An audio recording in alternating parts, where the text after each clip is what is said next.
আসসালামু আলাইকুম রহমতুল্লাহি বারাকাতু। মাছের রাজা ইলিশ আর সেই ইলিশের স্বাদ যদি হয় সরিষা দিয়ে ঝাল তবে তো আর কথাই নেই।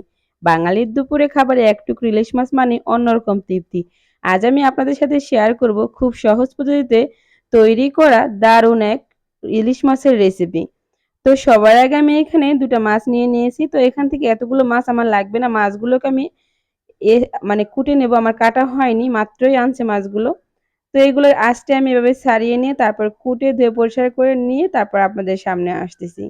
তো মাছ কুটতে আমরা সবাই পারি, তাই আর মাছ কুটাটা দেখাইলাম না, ভিডিওটা অনেক বড় হয়ে যাবে।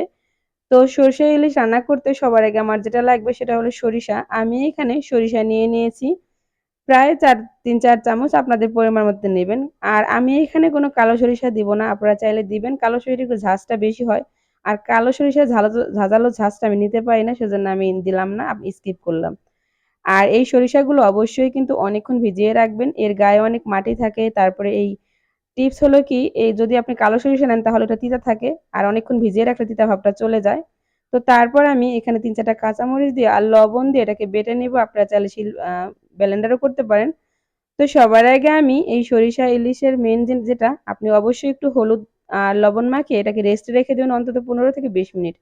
আর এই মাছটার ভিতরে ডিম হয়েছিল, আমি ডিমগুলো এর ভিতরে রেখে দিয়েছি। সেজন্য খুবই আলতো হাতে আমি এটাকে হলুদ আর এবং লবণটাকে মাখিয়ে তারপর রেস্টে রেখে দেব। তো আপনারা দেখেই স্ক্রিনে বুঝতে পারতেছেন আমি কিভাবে এটাকে মাখছি। আর সরিষা রান্না করলে কিন্তু খুব একটা মসলা দিতে হয় না, আমরা সবাই জানি।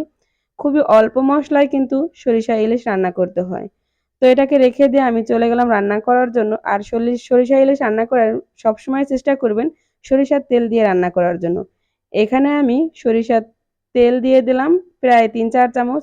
তেলটা একটু বেশি দিলেই কিন্তু ভালো হয়।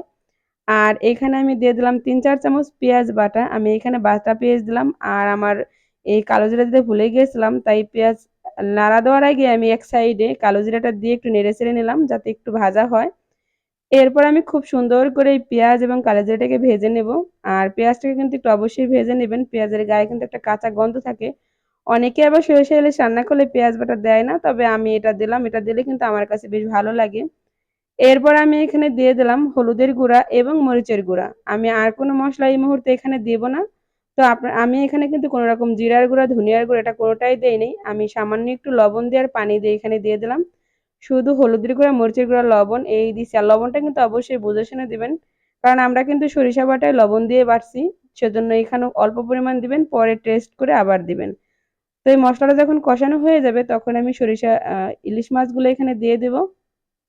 ইলিশ মাছগুলো দিয়ে কিন্তু হালকা হাতে খুব সুন্দর করে দেখুন হালকা, হালকা ভাবে একটু নাড়াচাড়া দিয়ে দেব যাতে মাছগুলো না ভেঙে যায়। একটু উল্টে পাল্টে দিব। এরপর আমি ৩-৪ মিনিট এই মাছটাকে এখানে রান্না করে নিব। স্ক্রিনে দেখতেই পারতেছেন খুব সহজেই কিন্তু ইলিশ মাছের রেসিপি তৈরি করা যায়। আপনি একবার এভাবে তৈরি করলে বারবার খেতে চাইবেন। আমি কিন্তু এভাবেই তৈরি করে থাকি। তো দেখুন আমার প্রায় ৩-৪ মিনিট কষানো শেষ। আমি যে সরিষাটাকে আমি বেটে রাখছিলাম সেটার ভিতরে পানি দিয়ে তারপরে এখানে দিয়ে দিলাম। তো আপনারা চাইলে এখানে পোস্তদানা দিতে পারেন। অনেকেই পোস্ত বাটাও দেয়, তবে আমি দেইনি। আমি সরিষা বাটার সাথে দিয়ে দিলাম পানি। একসাথে পানি দিয়ে গুলিয়ে আমি আরো কিছুটা যতটুকু আমার ঝোল লাগবে আমি ততটুকু এখানে দিয়ে দিলাম। এরপর আমি খুব সুন্দর করে নেড়ে এটাকে মিশিয়ে নেব। তারপর আমি ঢাকনা দিয়ে এটাকে ফোটার জন্য দিয়ে দেব। তো দেখুন আমি আবার একটু পরে ঢাকনাটা উঠে দেখলাম যে হয়নি। আবার আমি দিয়ে দিলাম ঢাকনাটা। দেখুন আমার অনেকক্ষণ জ্বালিয়ে, অনেকক্ষণ বলতে ৫ মিনিটের মতো আমি রান্না করছি। খুব একটা কিন্তু ইলিশ মাছ রান্না করতে হয় না। তো তারপর আমি এখানে আরো ৪-৫ টা কাঁচামরিচ ফ্লেভারের জন্য দিয়ে দিলাম। এরপর আমি এটাকে ঢাকনা দিয়ে ঢেকে দেব। আপনারা চাইলে কিন্তু ধনিয়া পাতা দিতে পারেন। আমার কাছে কিন্তু ধনিয়া পাতা ছিল।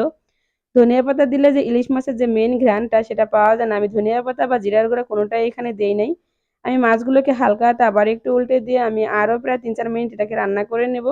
তারপরে আমার ফাইনালি মাছটা প্রায় রান্না হয়ে যাবে। ফিরে আসছি আরো ৩-৪ মিনিট পর। দেখুন এখন প্রায় অলমোস্ট রান্নাটা প্রায় রেডি।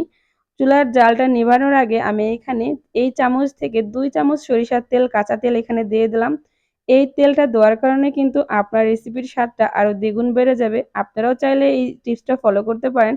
এখন আমি চুলার জালটাকে নিভিয়ে দিয়ে এটাকে পরিবেশন করে নেব খুবই সহজে। আর আমি এখন দেখুন আমি খুব একটা এতটুকু মাখা, মাখা আমি রাখবো। একটু ঝাঁকিয়ে দেখাই দিচ্ছি আপনাদের। এরকমভাবে এটাকে রেখে দেব। তো ফিরে আসছি একদম পরিবেশন করার পর। দেখুন ফাইনালি আমার রান্নাটা একদম রেডি। দেখতে মাশাআল্লাহ অনেক সুন্দর একটা লুক আসছে। আর বিশ্বাস করুন এটা এত পরিমাণ যে মজা হয়েছিল, সবাই খেয়ে অনেক মজা বলছিল। তো আপনারা একবার হলেও ট্রাই করে দেখতে পারেন। এভাবে খুব সহজে ঘরে আপনার পরিবারের সবাই একদম চমকে যাবে এই রেসিপিটা একবার যদি খায়। তো আমার ভিডিওটা এই পর্যন্ত যারা দেখছেন এখনো একটা লাইক দেন নাই, প্লিজ একটা লাইক দিবেন। চ্যানেল নতুন হলে কিন্তু অবশ্যই সাবস্ক্রাইব করে চ্যানেলের সাথেই থাকবেন। এরকম নতুন ভিডিও দেখার জন্য নোটিফিকেশন অন করতে একদমই ভুলবেন না। আমি যখনই কোনো ভিডিও আপলোড দেব সবার আগে আপনাদের মাঝে চলে যাবে। ভিডিওটা যারা এতক্ষণ দেখছেন তাদের অসংখ্য ধন্যবাদ। আর আমার ভিডিওটা যদি ফেসবুক থেকে দেখেন তা অবশ্যই আমার পেজটাকে লাইক, কমেন্ট, শেয়ার করবেন। অসংখ্য ধন্যবাদ সবাইকে। আল্লাহ হাফেজ।